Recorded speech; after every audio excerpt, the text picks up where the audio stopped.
Mr. Porter, I thank you for letting us come and interview you. And before I go any further, drop in your social medias just in case anybody wants to hear any of your music and come see you. Okay, Reverb Nation, Will Porter Zoned Out. Twitter is Will Porter Life. I'm not really big on Twitter, not a follower, you know what I'm saying? But I realize the industry. Facebook, Will Porter, Will.Porter.186. Instagram, Team Will Porter. Basically just Will Porter, you know, you find me. Okay. I stick out. Okay. I still want to ask you some hip-hop related questions. Yeah, ask me, shoot. And I don't want to go into the rapid fire yet, so I think we're going to do a part 5 to this interview. So I want to touch on something that's really deep, yet really necessary. I had an elder tell me this, and then I'm going to ask you another question on the reverse side of it after you get this first part. An elder came to me one day and said, I apologize to you. And I said, for what? He said, because we dropped the ball. Yeah, we did. Instead of teaching y'all Just what I was about saying reading, earlier. instead of teaching y'all about church, instead of teaching y'all about life, we raised you ignorantly only to take care of ourselves and made y'all struggle the way we did. How does that message hit you when it comes to being able to pass the knowledge with a microphone and through your lifestyle rather than just being a disgruntled, bitter rapper that didn't make it? Right. Not saying that you haven't or you won't, Right. but what does that mean to you? It means everything. It means it defines you as a person, like, you know? It's so easy to be miserable, and this whole world is miserable, you know what I'm saying? And even when it goes back to what they taught us, it's funny because I was reading something today. It said black women and Spanish women focus so much on being independent, but white women are taught to keep their man. We'll talk about that later. That's deep. That is deep. Because you got all my sisters, all the Spanish bitches, black women, yeah, I'm independent, I don't need no nigga. And then they're 50 years old, they by themselves. Miserable.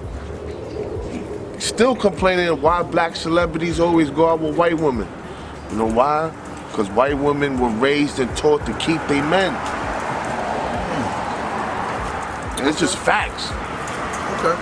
You don't hear no white woman talking about that. I don't need man, independent. Wait, oh yeah, those are the feminists. Well, Yeah, that's the feminists, but you know where they're going, which way they're going. You know what I mean? Most, you know. I mean, it's what it is. Yeah. So then, on the flip side of that, I asked a younger MC or upcoming MC, whatever, because everybody is not really given the term MC. Everybody's rappers, but everybody's not an MC. We're gonna touch on that in this part too. I asked the upcoming MC because he's nice. Why do you think the older generation hates on your generation so much? Because the older generation is more of the head nod and they're more of the side to side, jump up and down. They're the vibe feeling generation. And he said to me, it's unfair that the older people in hip hop hate on the younger people so much because they expect us to learn who they are and what they did, when all we want to do is create our own lane and people hate on us for doing that.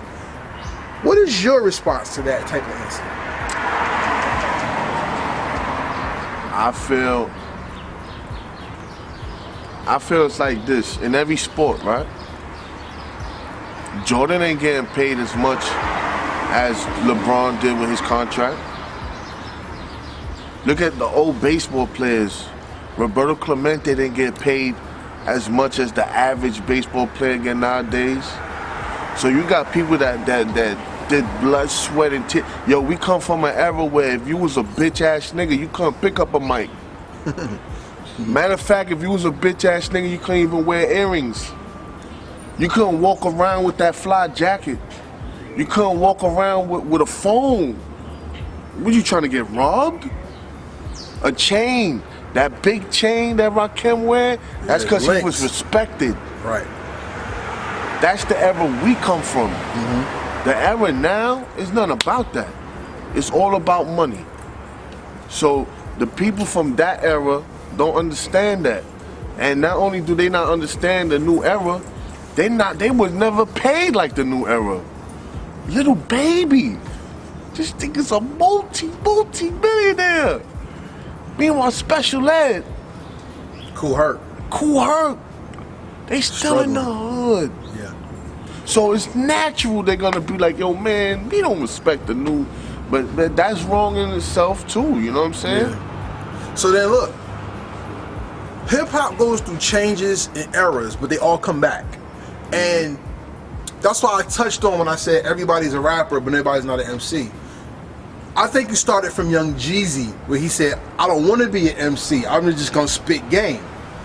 That's even what Baby from Cash Money said, I'm not an MC, I'm a game spitter.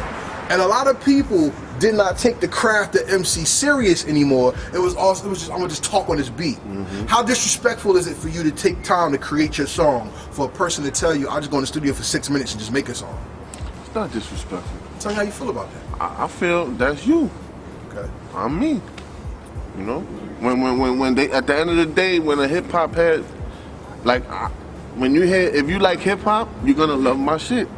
If you like mumble rap, I'm not even gonna get out of saying mumble rap. Yeah. Just saying the new era, you're gonna love that. You know, and like I said, the newer era doesn't appreciate or know what it is to be an MC.